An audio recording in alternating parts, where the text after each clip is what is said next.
All right, so we're going to do another dimensional analysis problem. It says how many stones are in 200 pounds?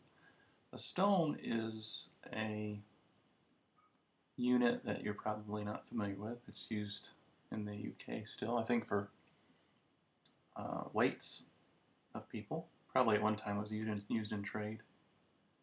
And it's unfamiliar, and that's really the reason we use these unfamiliar units is because you need to be able to associate all kinds of units with this method, because in chemistry you're dealing with all kinds of conversions. So no matter what the unit, whether it looks familiar or not, you can still convert with it. So when we're doing a dimensional analysis problem, we always start off the same way. We put a question mark, whatever it is we're trying to find, in this case stones,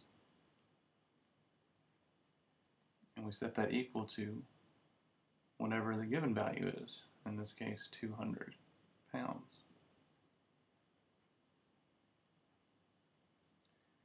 I talked about bridging units, units that connect one unit to another.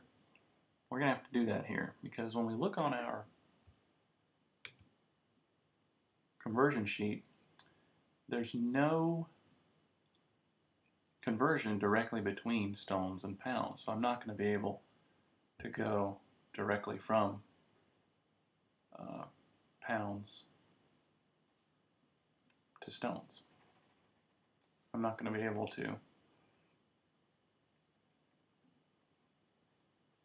go directly from here to here.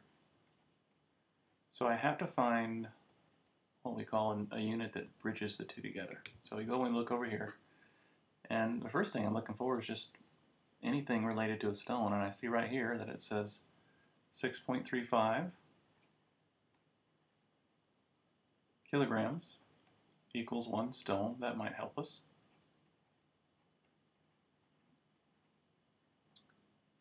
And I also see that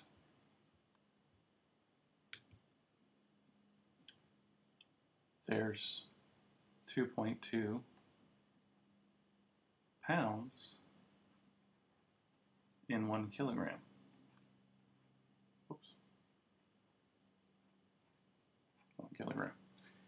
Which really is the way that we're going to use to connect it. So we take our pounds, and we can't get directly to stones, but we could get from pounds to kilograms using this conversion factor right here, pounds to kilograms.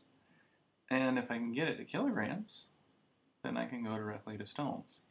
So this is what we call the bridging unit, the unit that we're using to connect pounds to stones.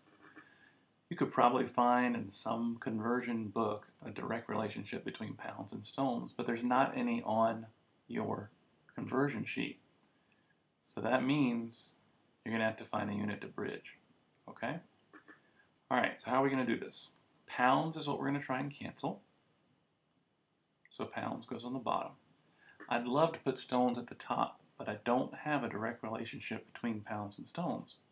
I do, however, have a connecting or bridging unit with kilograms. Okay?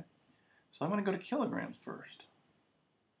Well, what numbers do I use for my conversion numbers? 2.2 for pounds and 1 kilogram. My pounds cancel.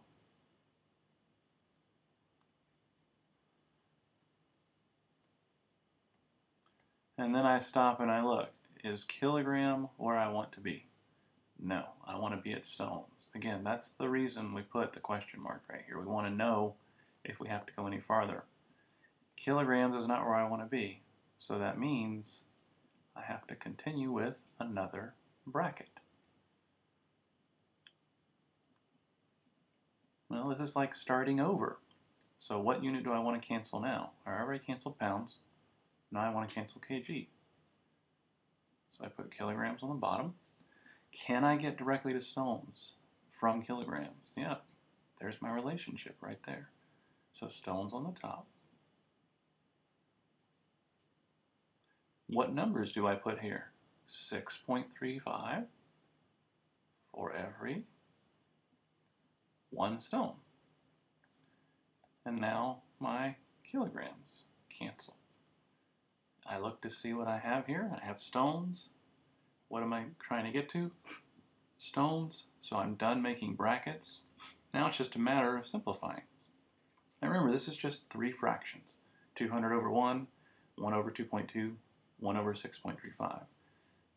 And we're simply going to multiply along the top and divide by the bottom. Well, of course, the 200 is the only thing on top. So we get our calculator, and we type in 200 divided by 2.2, and then we're going to divide that by 6.35. And I end up with 14.316.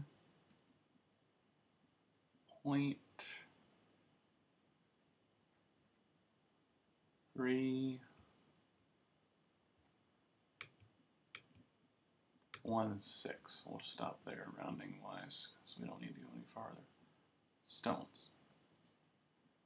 Now the last thing I have to do is I need to round. So I go back and I look at all my numbers. Remember the ones? Wait, let's start back at our rule. What did we just do? We multiplied and divided.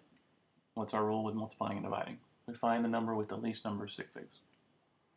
Ones don't count, they're infinitely significant. So I'm looking at the 200.0. Remember, any given value, consider that a measured value, not an exact number. 4 there, 2 here, and I'm calling this a measured value because it's a decimal number. 3 here, again, decimal number, measured value. So this is 3 sig figs, this is 2 sig figs, this is 4. Which one has the least? This one here. 2 sig figs is what we round to. What's the second sig fig in 14.36? 316. Well, here's the first one. The 4 is the second one. What's next to the 4? A 3. The 4 stays a 4. My answer is 14 stones. So if you weigh 200 pounds, you're approximately 14 stones.